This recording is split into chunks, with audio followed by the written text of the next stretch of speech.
A typical day inside Naoya Inoue's training camp doesn't explode into action, it locks into place, because before a single punch is thrown, there's already a structure guiding everything, a quiet system that dictates how the day will move, what will be emphasized, and how each piece fits into the bigger picture. And that structure isn't accidental or rigid. It's been built, tested, and refined over time, shaped by experience at the highest level, where consistency matters more than occasional brilliance, and where the difference between good and elite often comes down to how well a fighter can repeat the right habits day after day without deviation. What makes it even more significant in a camp like this, especially with someone like Junto Nakatani in mind, is that every part of that structure carries intent, because this isn't just about staying sharp, it's about aligning every session, every drill, every adjustment with the specific demands of the opponent, making sure nothing is random and nothing is wasted. From the outside, it might look routine, almost predictable, but underneath that routine is a deliberate system of preparation, where even the smallest details are placed with purpose, creating a foundation that supports not just physical development, but mental clarity and strategic focus as well. And that's what separates this kind of camp from a more general one, because instead of reacting or improvising, everything is pre-aligned, built to guide the fighter toward a very specific outcome, where each day adds another layer to a plan that's gradually taking shape. By the time the physical work actually begins, the direction is already set, the objectives already clear, and the structure already in motion, turning what could be just another training day into a precise step within a much larger, carefully constructed process. The morning phase is where everything quietly falls into place, not through intensity, but through control, because the goal isn't to shock the body into action, it's to bring it online gradually, aligning both mind and movement so the rest of the day has a stable foundation to build on. There's a deliberate calm to it. The work starts measured, almost understated, but that's exactly the point. Each movement is there to establish rhythm, to wake up timing, coordination, awareness, without burning energy too early or creating unnecessary strain. It's less about output and more about precision in how the body responds. For Inoue, this approach reflects a deeper understanding of preparation, because it's not just about how hard you train in a single moment. It's about how well you can manage that effort across the entire day, across the entire camp, without breaking consistency or losing sharpness. That early focus carries forward. Once the rhythm is set in the morning, it becomes easier to maintain it through later sessions, because the body isn't fighting to catch up, and the mind isn't scattered, it's already locked into the process, already operating within the structure that defines the camp.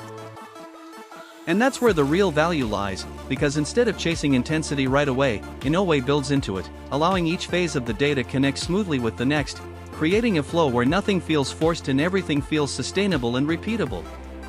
By the time the workload increases, the foundation is already there, physically active, mentally focused, and moving in rhythm, which turns the rest of the day into a continuation of that alignment, rather than a struggle to find it. As the day moves into its more demanding phase, the focus tightens around execution, and this is where the difference between training and preparation becomes obvious, because nothing is being done for repetition alone anymore, everything is being done with intent, accuracy, and purpose. The techniques that were built earlier now have to hold their shape under pressure, and that's where the real work begins, because it's one thing to perform a movement correctly in isolation, but it's something else entirely to execute it cleanly, consistently, and at the right moment when the pace increases. With Inoue, this phase reveals the true structure of the camp, because you can start to see how every action connects to a larger system, one designed specifically around the challenges that Nakatani brings, his control of distance, his rhythm, his ability to disrupt flow, and suddenly, nothing feels generic. Combinations aren't just combinations, they're responses to specific scenarios. Movement isn't just movement, it's about positioning within a strategy. Even the timing of exchanges feels deliberate, like it's been shaped to break patterns, not just follow them. And that's what separates this level of preparation, because it's not about doing more, it's about doing exactly what's needed, over and over, until it becomes second nature, until the fighter doesn't have to think about it when the moment comes. By this stage of the day, the camp isn't just visible. It's understood, because every movement starts to tell a story, and that story is one of calculated preparation, where nothing is left to chance and everything is being aligned toward a very specific test that's waiting ahead. There's also a clear emphasis on adaptability woven into these sessions, and it shows up in how quickly things shift. Drills don't stay static, scenarios change, rhythms are disrupted on purpose, because the goal isn't to perfect one version of the fight, it's to prepare for multiple versions of it. That means Inoue isn't just rehearsing success. He's being pushed into situations where timing is off, where distance isn't ideal, where the expected pattern breaks, and in those moments, the focus turns to decision-making under pressure, not just execution. You can see how this directly connects to a fighter like Nakatani, whose style is built on control and structure, because to deal with that effectively, you can't rely on a single approach, you need the ability to adjust in real time, to recognize shifts and respond without hesitation.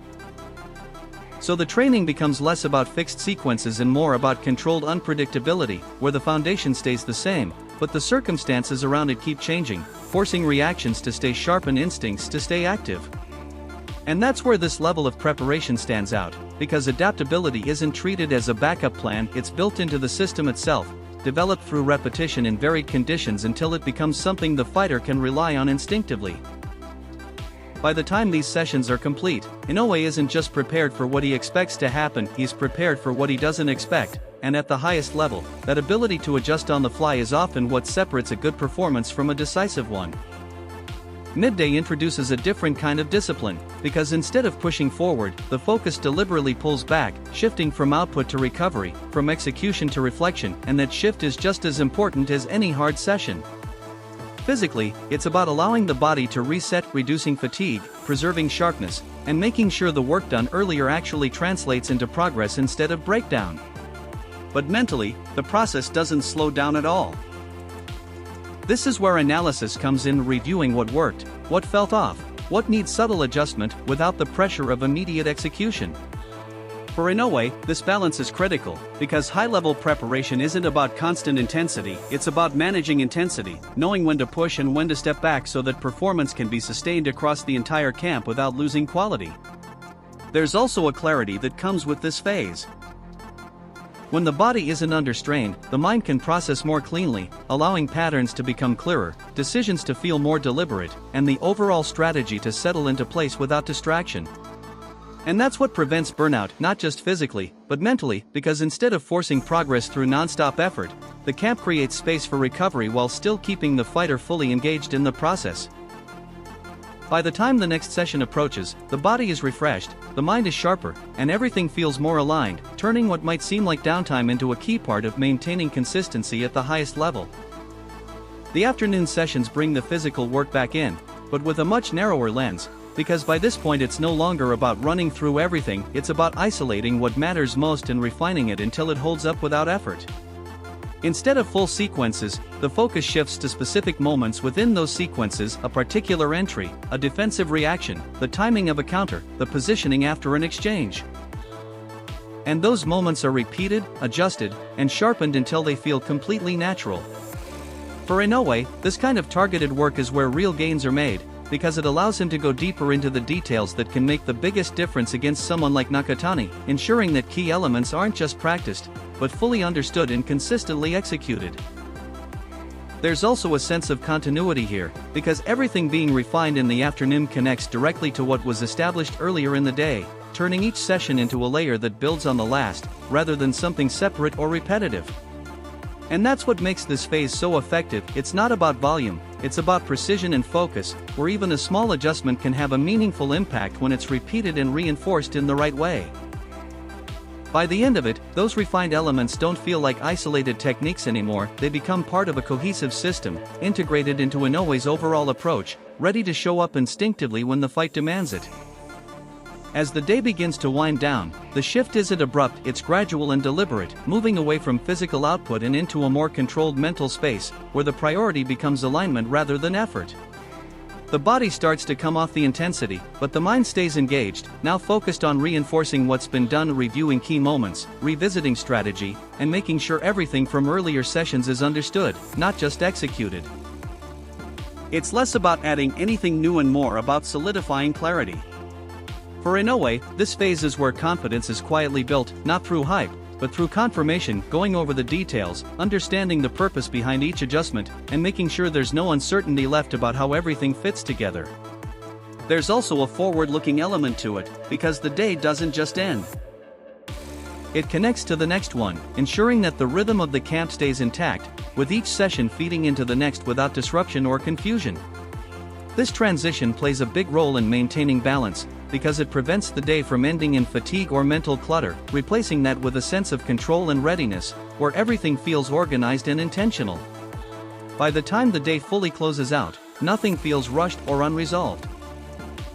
The physical work has been completed, the mental side has been reinforced, and the entire process resets in a way that keeps Inoue consistent, focused, and fully aligned for what comes next. Running through the entire day is a constant, almost invisible layer of discipline, and it's what holds everything together. It's not just in the big moments of training, it's in the timing of meals, the transitions between sessions, the way rest is managed, the consistency of routines, every small piece locked into place with purpose. And that's what makes the environment so effective, because nothing is left to improvisation. Progress isn't something that's hoped for. It's structured, controlled, and repeated, built into the rhythm of the day so that improvement becomes a natural outcome rather than a random result. For Inoue, this level of discipline isn't restrictive, it's enabling, because it removes uncertainty. There's no need to think about what comes next or how to approach it, the framework is already there, allowing full focus to go into execution and refinement. It also creates a standard that doesn't fluctuate. Whether it's a high-intensity session or a recovery phase, the same level of attention is applied, and that consistency is what allows the camp to maintain high-quality output without breakdowns or gaps. Over time, that discipline compounds. Small, controlled actions repeated every day begin to stack into something much bigger, a level of preparation that feels complete, stable, and reliable, because it's been built step by step without deviation. And that's ultimately what defines the camp. Not just hard work, but organized, intentional work, where every detail contributes to the same goal, ensuring that when the moment arrives, nothing has been left to chance and everything is exactly where it needs to be. What really elevates this routine isn't any single element, it's the way everything fits together, almost like a system where each part feeds into the next, creating continuity instead of fragmentation. Nothing feels isolated, and that's what makes it powerful. The physical work supports the mental clarity, the recovery phases reinforce the intensity of the sessions, the analysis sharpens the execution. Every component is connected with purpose, so progress doesn't happen in pieces, it happens as a whole. For Inoue, that integration is what allows consistency to become sustainable, because instead of constantly adjusting or compensating for gaps, the system itself keeps everything aligned, reducing inefficiencies and keeping performance at a high level without unnecessary strain. It also means that improvement isn't dependent on motivation or variation, it's built into the structure. Each day reinforces the last, each session strengthens the next, creating a flow where development becomes steady, repeatable, and reliable. And that's the real difference, because when a routine is fully connected like this, it doesn't just prepare a fighter for a single moment, it builds a foundation that can hold up over time, across multiple sessions, across the entire camp, and ultimately under the pressure of competition. In the end, it's not just a routine. It's a cohesive system of performance, where physical and mental development move together, supporting each other at every stage, and that's what allows Inoue to operate at such a consistently high level when it matters most. And by the time the day finally closes out, it doesn't feel like a series of separate sessions, it feels like one complete, connected process, where every part has fed into something larger, something that goes beyond what happened in any single moment. There's a quiet sense of completion, not in the sense that everything is finished, but in the understanding that nothing was wasted, that each drill, each adjustment, each phase of the day played its role in building toward the same objective. For Inoue, that's where the real confidence comes from. Not from standout moments or isolated flashes, but from the accumulation of consistent, structured work, repeated day after day until it forms something solid, something dependable under pressure. It reinforces a key truth about this level of preparation: success isn't created in a single session, or even a single camp, it's built through layered effort over time, where each day adds something, even if it's not immediately visible. And that's why the end of the day doesn't feel like an ending, it feels like progress locked in, another step added to a process that's gradually moving toward a very specific moment where everything will be tested. Because when that moment comes, it won't just reflect what happened once, it will reflect everything that was done consistently, everything that was connected, and everything that was built piece by piece long before the lights ever come on.